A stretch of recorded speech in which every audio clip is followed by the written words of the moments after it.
1316 کو یعنی کہ قطب الدین مبارک شاہ یا قطب الدین خلجی بادشاہ بنا تھا 1316 کو.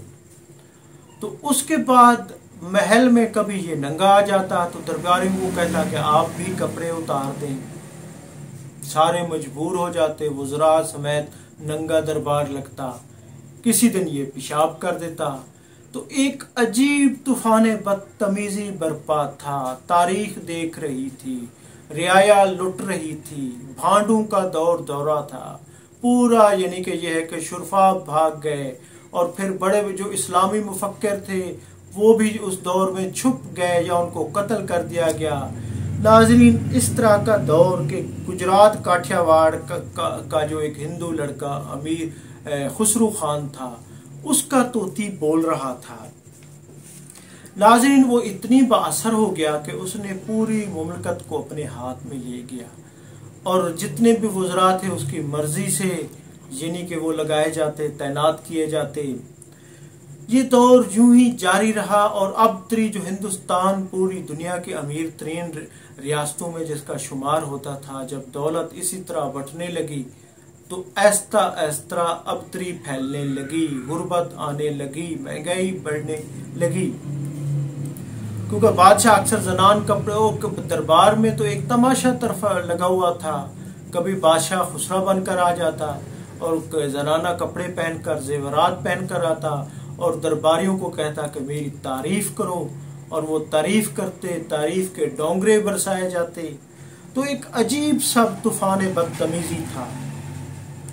تو ناظرین، پھر ایک دن خسرو خان جو بادشاہ کے بعد سب سے اہم، اس کا محبوب بھی تھا، درباری بھی تھا، اور جس کا وہ یعنی کہ اس کا خاص جس کے ساتھ اس کی شادی بھی ہوتی تھی، ایک دن اس نے بادشاہ کو، جب بادشاہ اسی طرح کا دربار میں تماشا جاری تھا، بادشاہ اس کے چھپن چھپائی کھیل رہے تھے، پیچھے بھاگ رہا تھا، وہ آگے اور یہ پیچھے، تو اس نے عین اسی وقت بادشاہ کو قتل کر دیا، بادشاہ کا سر قلم کر دیا. تو ناظرین،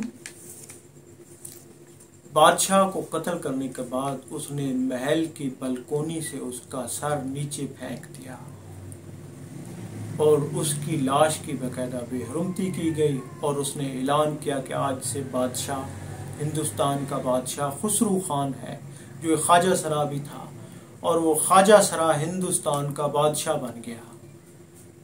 اور ناظرین، یہ واقعہ ہے 1320 کا، یعنی قطب الدین مبارک شاہ یا قطب الدین خلجی کی حکومت تقریباً 4 سال 4 ماہ رہی، 1316 سے 1320 تک.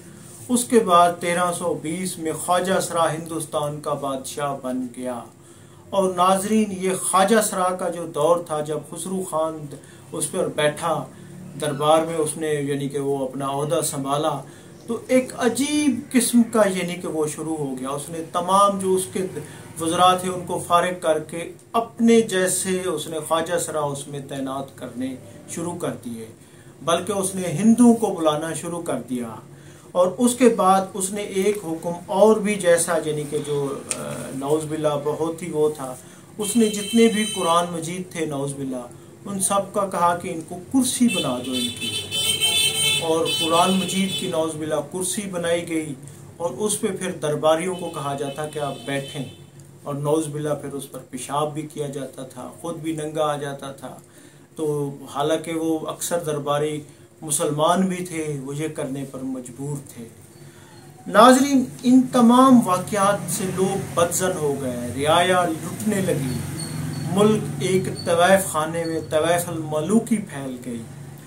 تو اس پر درباریوں نے، اس پر عوام نے، دیپال پور کے جو حکمران تھے غازی ملک کو خطوط لکھے، اس کو بلایا کہ آپ آئیں.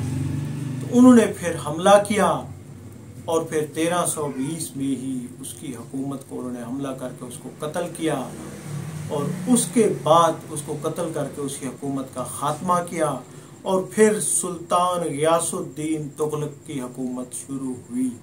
یوں یہ فساد کا دور جو محمد شاہ، جو ہندوستان کے محمد شاہ سے بھی، محمد شاہ رنگیلے سے بھی زیادہ خوفناک دور تھا، یعنی مغلوں کی، اس کے بعد مغلوں کی حکومت آئی تھی، اس سے پہلے مغلوں سے پہلے ایک دفعہ یہ حکومت دوبارہ ہندو کی طرف بھی جا رہی تھی، کیونکہ خسرو خان ہندو تھا۔ تو ناظرین، یہ دور افتاد 1316 سے 1320 تک کا ہے۔ اس کے بعد سلطان غیاث الدین کی حکومت آئی اور یوں اس دور کا خاتمہ ہوا۔ ناظرین، تاریخ کے اسی طرح کے واقعات، خاص طور پہ عبرتناک واقعات سننے کے لیے تاریخ نامہ کو لائک کریں۔ اور ناظرین، ان واقعات کو بہت سارے تاریخ دانوں نے اپنے اپنے حساب سے نقل کیا ہے، اور خاص طور سے محمد قاسم فرشتہ نے اس کی تفصیل لکھی ہے، جو اس کے یعنی کہ انہوں نے بڑی تفصیل سے ان واقعات کو لکھا ہے۔ تو ناظرین، میں ہوں عبدالرؤف روفی اور آپ دیکھ رہے تھے تاریخ نامہ۔ چینل کو سبسکرائب کریں، ویڈیو کو لائک کریں۔ بہت شکریہ، تھینک یو، اللہ حافظ۔